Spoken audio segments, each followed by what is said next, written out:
大家好啊，歡迎收睇財稅人生高資產客戶嘅頻道。如果今日幾分鐘嘅內容對你有價值，歡迎 click 下以下條 link 預約個人諮詢，或者報名今個月最新嘅遺產傳承咯，公司慳稅或者投資基金信託講座。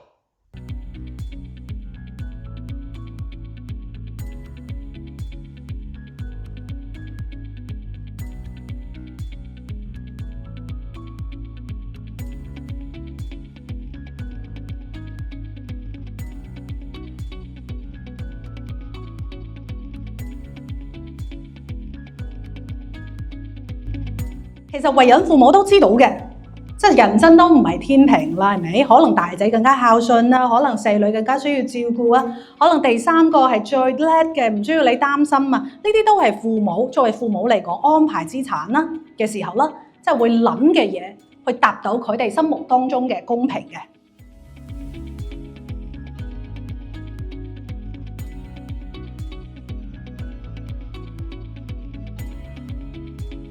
你話18年有71次會賺嘅，但係呢度冇咩人有100歲啊嘛，可能你投資只係5年啫喎，咁或者10年喎，咁點咧？81次，92次裏邊有81次都係賺錢喎，5年嘅時間段喎，咁即係話你 keep 住投資5年，你投資眯埋眼投資91次，你基本上有81次賺錢，即係等於88%，接近90%嘅機會。咁所以就話真正嚟講，如果你20年都唔賺錢，唔係眯埋眼啊，係白痴。我用呢個字，所以新年流流啊，改一改斯文啲先。笨蛋都賺錢啦，大笨蛋都賺錢啊。咁你話你嘅顧問冇幫你賺到錢喎，咁你自己諗下，你話唔係喎，我都有個好似唔錯嘅顧問。咁你之前幫你投資嘅顧問，你望住我，邊個聰明啲先？你而家嘅顧問啦，以前嘅顧問啦，定係我哋呢個團隊嘅顧問先？邊個理性啲？邊個聰明啲？李生你話咧？我梗係啦，收咗我錢啊嘛！我聰明係聰明咩？我聰明係我俾埋利是你，我先問呢個問題。你話係咪聰明？2026再算。係嗱，咁樣講啦，阿 Peggy。當然啦，佢而家話呢個就未通過啦。咁你問得呢個問題，我相信你應該有好多投資物業啦，所以你先擔心呢樣嘢啦。咁就算咁講啦，66.6又好啦，50都好啦，都多啊，50都好，其實係咪啊？咁係啊，咁所以咧，其實你要知道要點做啊，知唔知啊？就揾我哋咯，係咪？就揾我哋。咁係啦，揾我哋。咁點樣可以幫你減翻啲稅咯？係咪？好。咁樣啦，嗱 Peggy，我問你問題，哇喺都有利是俾翻你嘅喎。係嚟，送俾你先。好，唔使。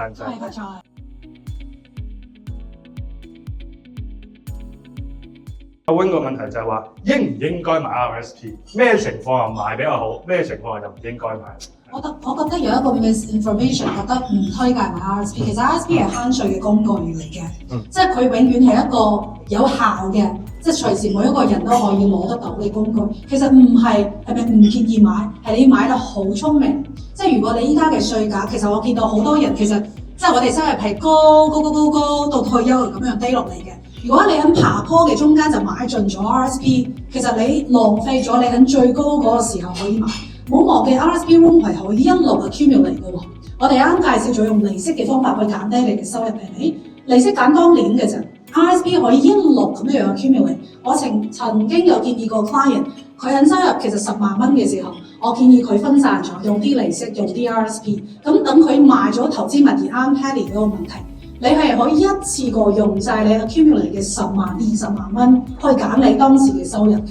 所以其實 RSP 要用喺最高嘅地方，咁你之後又要有效嘅提取，所以其實唔係唔建議買 RSP， 佢係一個非常之好嘅工具，要用到最聰明，放大佢最多嘅 benefit。好嗱，咁我問多最後一個問題啦，有冇人有問題啊？舉手啊！冇問題，有冇要唔要利是先？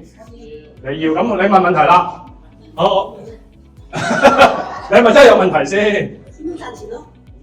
呢個太廣啦，點樣賺錢？你今日嚟咗就啱噶啦，已經。都係想係點樣理財咯？點樣理財？OK，即係你問個仔細少少嗱，今日咁樣啦，因為我哋今日有講到關於 RSP 啦，係咪？有講到投資啦，OK，過去咁多年5年、10年、20年嘅回報啦，你有冇啲乜嘢其實想話覺得我哋幫到你嘅嘢想去問咧？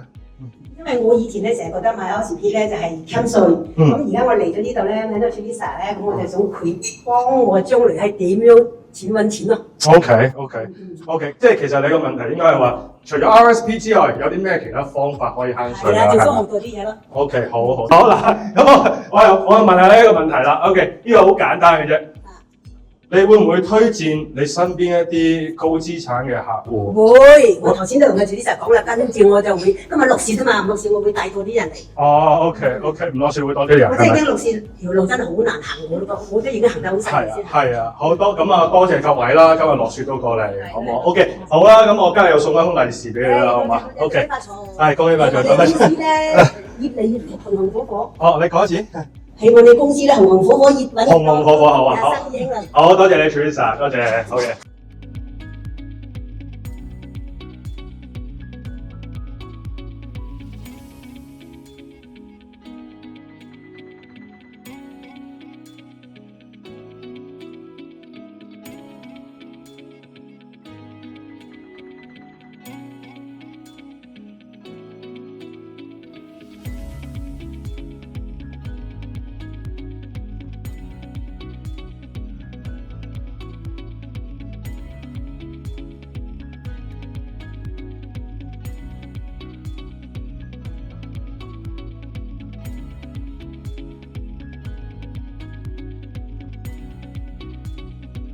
如果你有任何嘅財稅問題，或者想要更多嘅資訊，歡迎你同我哋預約諮詢，或者參加我哋專為高資產客戶舉辦嘅現場講座研討會啦。希望你喺面對稅收措施嘅變革並優越你嘅企業同遺產傳承嘅財務健康方面取得優越嘅成功。我哋下次見。